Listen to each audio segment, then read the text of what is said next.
নমস্কার বন্ধুরা, Monica's food খাজানাতে সবাইকে স্বাগত। চলে এসেছি আজকে আরও একটি নতুন রেসিপি নিয়ে। আজ তৈরি করব স্পেশাল মশলায় চিংড়ি মাছ দিয়ে পুঁইশাকের ঘন্ট। আশা করি আজকের রেসিপি সবার ভালো লাগবে।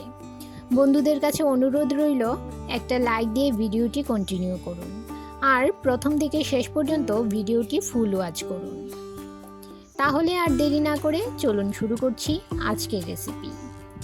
এখানে কিছু সবজি কেটে ধুয়ে নিয়েছি পুঁইয়ের ডাঁটা, আর নিয়েছি মিষ্টি কুমড়ো ডুমো ডুমো করে কেটে নিয়েছি, আর নিয়েছি দুটো মিডিয়াম সাইজের আলুগুলো লম্বা লম্বা করে কেটে নিয়েছি, আর নিয়েছি পুঁই শাক, আর লাগছে চিংড়ি মাছ।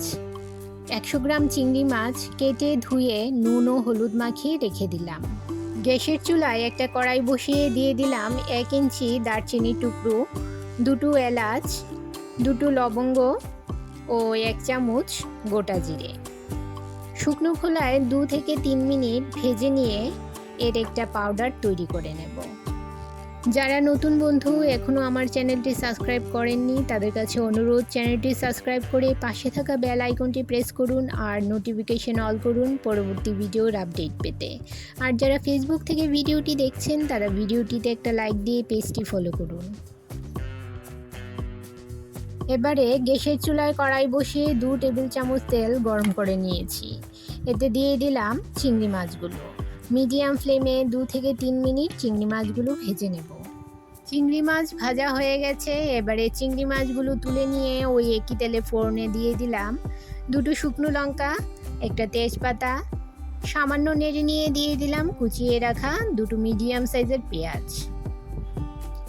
মিডিয়াম ফ্লেমে পেঁয়াজগুলো ভেজে নেব। পেঁয়াজ লাল লাল হয়ে এলে এতে দিয়ে দিলাম কেটে রাখা সবজিগুলো, দিয়ে দিলাম স্বাদমতো নুন ও সামান্য হলুদ গুঁড়ো। নাড়াচাড়া করে মিশিয়ে নিয়ে ঢাকা দিয়ে রান্না করে নেব 10 মিনিট। এই পর্যায়ে গ্যাসের ফ্লেম লোতে রেখেছি।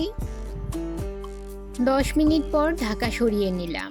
সবজিগুলো 80% সেদ্ধ হয়ে গেছে। এবারে এতে দিয়ে দিলাম পুঁই শাক সেদ্ধ হতে বেশি সময় লাগে না, তাই সবার শেষে পুঁই শাক দিয়ে দিলাম।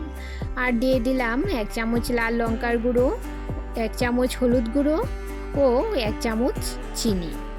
এই ঘন্টতে সামান্য চিনি দিলে খেতে ভালো লাগে, তবে আপনারা চাইলে নাও দিতে পারেন। সমস্ত কিছু মিশিয়ে নেব ও ঢাকা দিয়ে 5 মিনিট রান্না করে নেব। 5 মিনিট পর দেখুন সবজিগুলো সেদ্ধ হয়ে গেছে। এবারে এতে দিয়ে দিলাম ভেজে রাখা চিংড়ি মাছগুলো, আর দিয়ে দেব ভাজা গুঁড়ো মশলা ও কয়েকটা চেরা কাঁচা লঙ্কা। সবজির সঙ্গে ভালো করে মিশিয়ে নিয়ে দিয়ে দেব সামান্য পরিমাণ জল। জল না দিলেও চলে, তবে আমি সামান্য পরিমাণ জল দিলাম, কারণ এই ঘন্টটা আমি একটু মাখা মাখা রাখবো। সমস্ত কিছু মিশিয়ে নিয়ে 2 মিনিট মিডিয়াম ফ্লেমে রান্না করে নেব। রেসিপিটি কেমন লাগলো কমেন্ট করে জানাবেন, আর ভালো লাগলে অবশ্যই একটা লাইক করবেন। আপনার একটা লাইক পৌঁছে দিতে পারে আমার রেসিপি আরও বহু মানুষের কাছে। গ্যাসের ফ্লেম বন্ধ করে দিলাম। তৈরি হয়ে গেল ভীষণ টেস্টি চিংড়ি মাছ দিয়ে পুঁইশাকের ঘন্ট। ভাত, রুটি, লুচির সঙ্গে খেতে দারুণ লাগে এই রেসিপিটি। তাহলে বন্ধুরা, আজ এই পর্যন্তই।